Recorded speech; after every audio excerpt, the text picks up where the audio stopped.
हम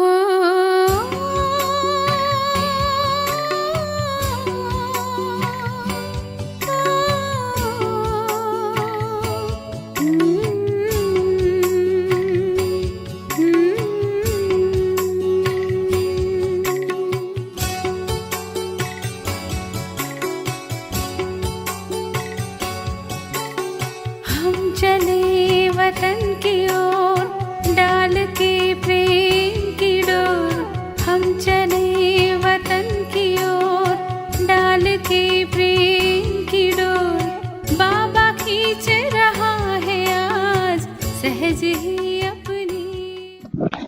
ஓம் சாந்தி 7/5/1983 அவ்யக்த பாப்தாதாவின் மகா வாக்கியம். தலைப்பு: பிராமணர்களின் உலகம் துக்கமற்ற உலகம். இன்று துக்கமற்ற உலகத்தின் மகாராஜா தன்னுடைய மாஸ்டர் துக்கமற்ற உலகத்தின் மகாராஜாக்களை சந்திப்பதற்காக வந்திருக்கிறார். இது சங்கம யுகத்தின் மகாராஜாக்களின் சபை.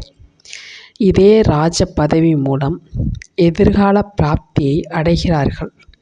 அனைத்து குழந்தைகளும் எந்தவிதமான துக்கமற்ற மகாராஜாவாக ஆகியிருக்கிறாரோ என்று பாப்தாதா பார்த்து கொண்டிருந்தார். பிராமணர்களின் உலகம் துக்கமற்ற உலகம்.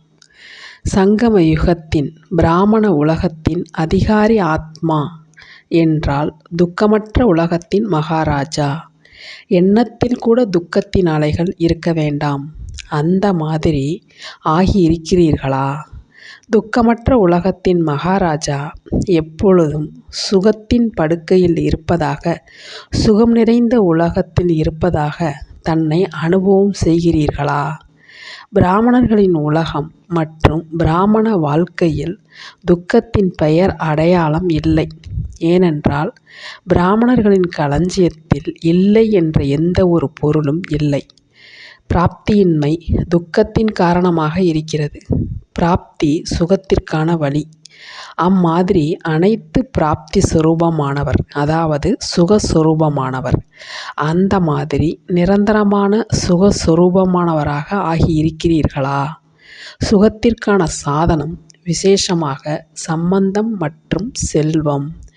அழியாத சுகத்தின் சம்பந்தம் கிடைத்திருக்கிறது தான் இல்லையா? யோசியுங்கள். சம்பந்தத்திலும் ஏதாவது ஒரு சம்பந்தத்தின் குறை இருக்கிறது என்றாலும் துக்க உணர்வுகள் வரும். பிராமண உலகத்தில் அனைத்து சம்பந்தங்களும் தந்தையுடன் அழியாததாக இருக்கிறது. ஏதாவது ஒரு சம்பந்தத்தின் குறையும் இருக்கிறதா என்ன? அனைத்து சம்பந்தங்கள் அழியாதது என்றால் துக்க உணர்வு எப்படி வரும்? செல்வத்திலும் அனைத்து பொக்கிஷங்கள் மற்றும் அனைத்து சிரேஷ்டமான பொக்கிஷம் ஞான செல்வம். அதன் மூலம் அனைத்து செல்வங்களின் பிராப்தி இயல்பாகவே ஆகிவிடும். செல்வம், சம்பந்தம் அனைத்தும் பிராப்தியாக இருக்கிறது என்றால் துக்கமற்ற உலகம் இருக்கிறது. நிரந்தரமான சுகமான உலகத்தின் குழந்தையாக இருப்பவரிலிருந்து எஜமானன் ஆகுபவர், அதாவது நீங்கள் மகாராஜாக்கள். மகாராஜாவாக ஆகியிருக்கிறீர்களா அல்லது இப்பொழுதுதான் ஆகிக் கொண்டிருக்கிறீர்களா? குழந்தைகளின் துக்கமான உணர்வுகளின் விஷயங்களை கேட்டு மற்றும் பார்த்து பாப்தாதா என்ன யோசிக்கிறார்? சுகக்கடலின் குழந்தைகள் துக்கமற்ற உலகத்தின் மகாராஜாவாக இருப்பவரிடம் துக்க உணர்வுகள் எங்கிருந்து வந்தன? நிச்சயம் சுகமான உலகத்தின் எல்லையை தாண்டி வெளியில் சென்று விடுகிறார்கள். ஏதாவது செயற்கையான கவர்ச்சி மற்றும் போலியான ரூபங்களின் பின்னால் கவரப்பட்டு விடுகிறார்கள். எப்படி சென்ற கல்பத்தின் நினைவு கதைகளில் சீதை கவர்ச்சிக்கப்பட்டார் பொன்மானிடம். மேலும் மரியாதை கோட்டிற்கு, அதாவது சுகமான உலகத்தின் எல்லையை கடந்து சென்றார் என்றால் எங்கே சென்றடைந்தார்? சோகவனத்தில். எல்லைக்கு உள்ளே இருக்கிறார் என்றால் காட்டிலும் மங்களம் இருக்கிறது, தியாகத்திலும் பாக்கியம் இருக்கிறது. ஒரு பைசா இல்லாத மகாராஜா வறுமையான வாழ்க்கையிலும் இளவரசரின் வாழ்க்கை, அந்த மாதிரி அனுபவம் இருக்கிறது இல்லையா? உலகிலிருந்து விலகி மதுபனில் வருகிறீர்கள் என்றால் என்ன அனுபவம் செய்கிறீர்கள்? ஒரு சின்ன இடத்தில் தான் இருக்கிறீர்கள். ஆனால் வந்து சேர்ந்ததுமே சத்யுக சொர்க்கத்தையும் விட சிரேஷ்ட உலகத்தில் வந்து சேர்ந்து விட்டோம் என்று கூறுகிறீர்கள். எனவே காட்டில் மங்கள அனுபவம் செய்கிறீர்கள் இல்லையா? காய்ந்த மலைகளை வைரம் மாதிரியான சிரேஷ்ட சுகத்தின் உலகத்தை அனுபவம் செய்கிறீர்கள். உலகமே மாறிவிட்டது, அந்த மாதிரி அனுபவம் செய்கிறீர்கள் இல்லையா? அதுபோலவே பிராமண ஆத்மாக்கள் எங்கே இருந்தாலும் துக்கத்தின் வாயுமண்டலத்தின் நடுவிலும் தாமரை மலருக்கு சமமாக இருக்கிறார்கள். துக்கத்திலிருந்தும் விலகிய துக்கமற்ற உலகத்தின் மகாராஜாவாக இருக்கிறீர்கள்.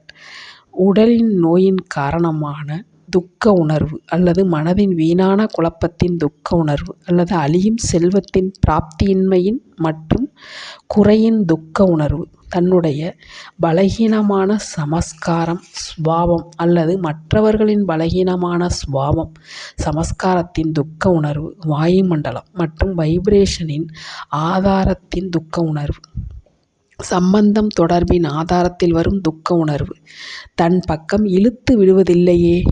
விலகி இருக்கிறீர்கள்தான் இல்லையா? உலகம் மாறிவிட்டது என்றால் சமஸ்காரமும் மாறிவிட்டது, ஸ்வாவம் மாறிவிட்டது. எனவே சுகம் நிறைந்த உலகத்தை சேர்ந்தவராக ஆகிவிட்டீர்கள். பார்க்கப்போனால் ஒன்றும் இல்லாதவர் ஆகிவிட்டீர்கள்.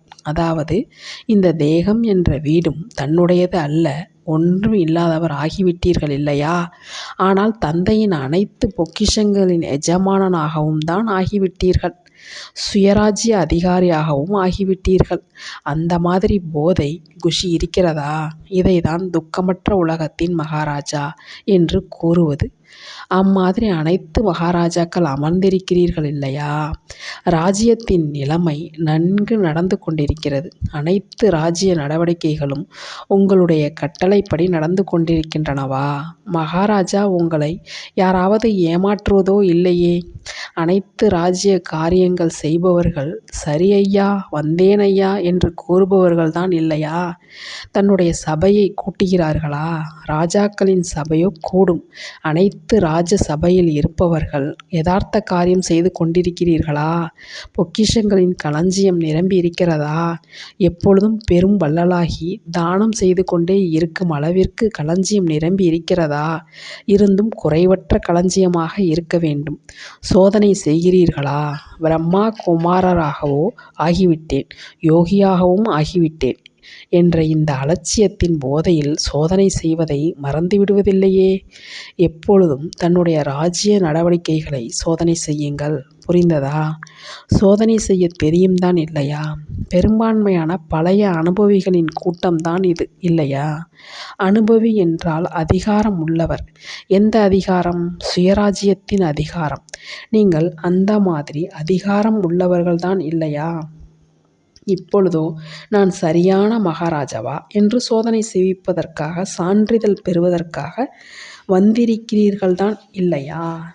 நான் எந்த மாதிரியான ராஜா? பெயரளவிலான ராஜாவா அல்லது காரியம் செய்யும் ராஜாவா என்று சான்றிதழ் பெற்று செல்வீர்கள் இல்லையா? இவை அனைத்தையும் கண்ணாடி மாளிகையில் நீங்களே பார்த்து விடுவீர்கள். நல்லது. எப்பொழுதும் சுகமான உலகத்தில் இருக்கக்கூடிய துக்கமற்ற உலகத்தின் மகாராஜாக்களுக்கு, நிரந்தர ராஜ்ய அதிகாரி சக்திசாலியான ஆத்மாக்களுக்கு எப்பொழுதும் அனைத்து துக்கங்களிலிருந்தும் விடுபட்டு சுகம் கொடுக்கும் வள்ளல் தந்தையின் அன்பிற்குரிய அந்த மாதிரி அனுபவத்தின் அதிகாரம் உள்ள சிரேஷ்ட ஆத்மாக்களுக்கு பாப்தாதாவின் அன்பு நினைவுகள் மற்றும் நமஸ்காரம். ஓம் சாந்தி. तो बच्चों को तो सर्विस करनी है। जो बाबा कहते हैं सबको ये बताओ कि देखो तुम्हारा एम एंड ऑब्जेक्ट ये है, एक गीता है बढ़िया, ये राजयोग है ना बच्चे। कैसे है राजयोग? बिल्कुल सहज है कि बाप को याद करो तो ये वैसा मिलेगा तुमको। ओम शांति।